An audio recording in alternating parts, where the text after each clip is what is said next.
Some things are impossible to know, but it is impossible to know these things. Hello, good day, and welcome to Paul Schindler, podcast on things is here for you. Not surprisingly, I'm your host, Paul Schindler. Thank you for listening. I hope this podcast will fulfill the BBC's mission statement to inform, educate, and entertain. Under the category of entertain, I'm sure you know Murphy's Law. Are you familiar with Cole's Law? It's mostly shredded cabbage. You always hear about Karl Marx. You never hear about his sister Anya, the inventor of the starter pistol. Pause here for recognition and laughter. President Trump plans to rename the San Andreas Fault. He wants to call it Joe Biden's fault. My body is on a month-to-month lease. How can you tell a gang tattoo? If it's on brown skin, it's a gang tattoo. It's like Homer Simpson says, it's funny because it's true. That noise you hear is Henny Youngman spinning in his grave. Now some information, which is to say, quotations. Mae West said, "You only live once, but if you do it right, once is enough."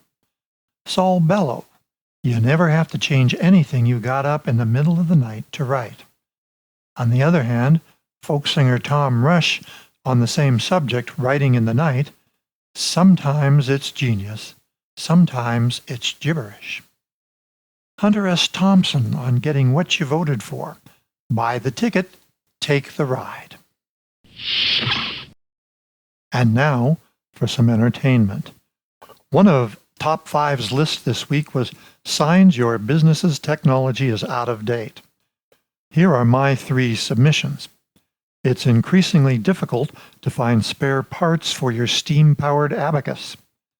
The holes that the rats chew in your 80-column punch cards screw up your data.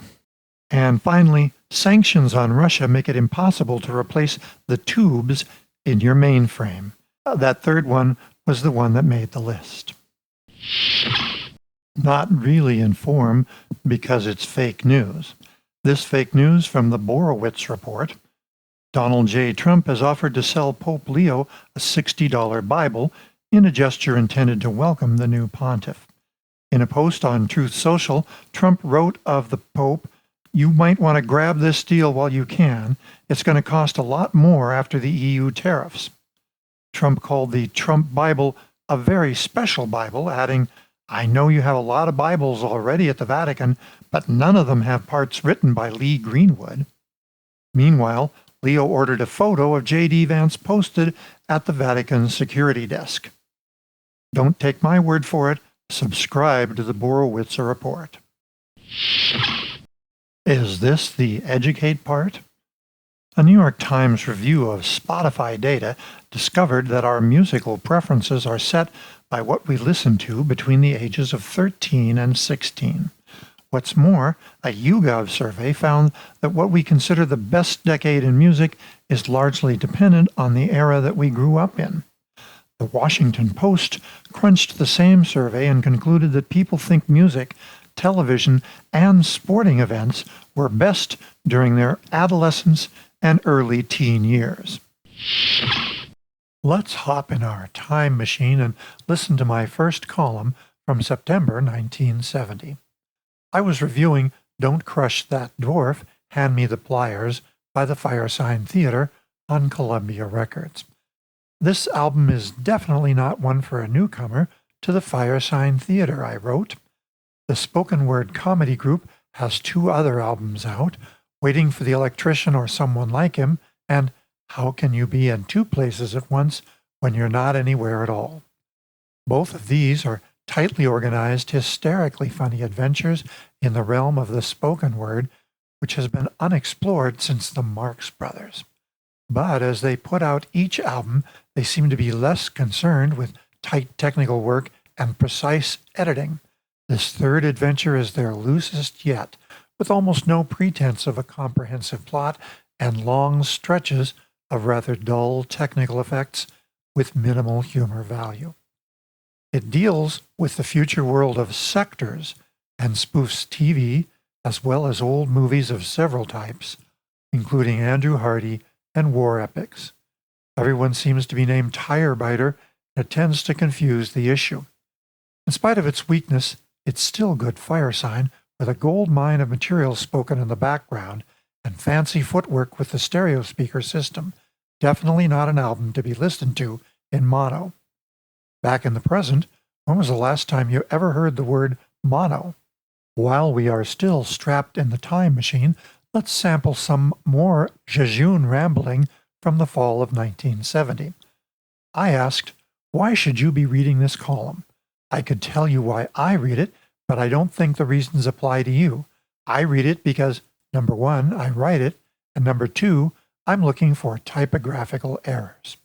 But if those motives aren't helpful, try these.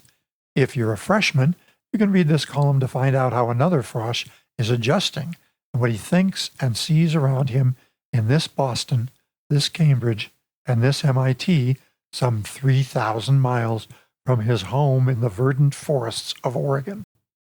Or, if you're an upperclassman, this collection of randomness may remind you of your long-lost feeling of disorientation when you first arrived here, those many years ago. The feeling which you gradually discovered your way out of. That's what this is, or at least what it's intended to be, a column of discovery. One thing I discovered, on the advice of the editor, is the first person singular. I have mixed feelings about the editorial we, so it's hard for us to make up my mind. But we will keep working on it. If you have a comment, write it down and send it in to this column. We'll save all the best ones for ideas and print the others. For walk-off music this week, I'm offering another of the 4 versions of my song, If Offered a Choice. This version's in 4-part harmony, and it's still about reincarnation. Just before we finish, I'd like to say thanks for listening, and that's my opinion. I'm Paul Schindler.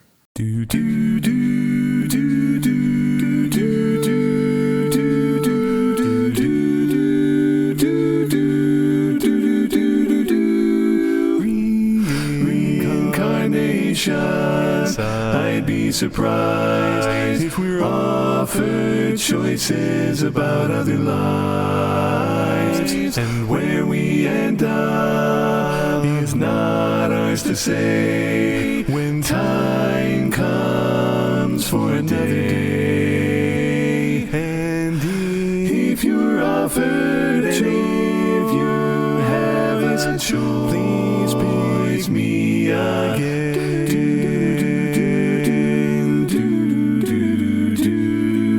Forces karmic, cosmic, vast, but in case you're ever asked, I'd be pleased to know, and if you chose to dance with me again. So I hope that you will do the very thing that I plan to. Raise your voice if offered a choice.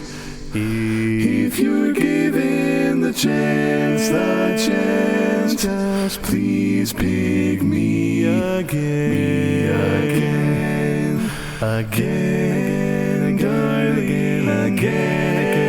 once again. I would dearly love to see how nice that it would be. Another turn on the wheel for you and for me. Probably amazing again. And if you're offered a choice, please pick me again.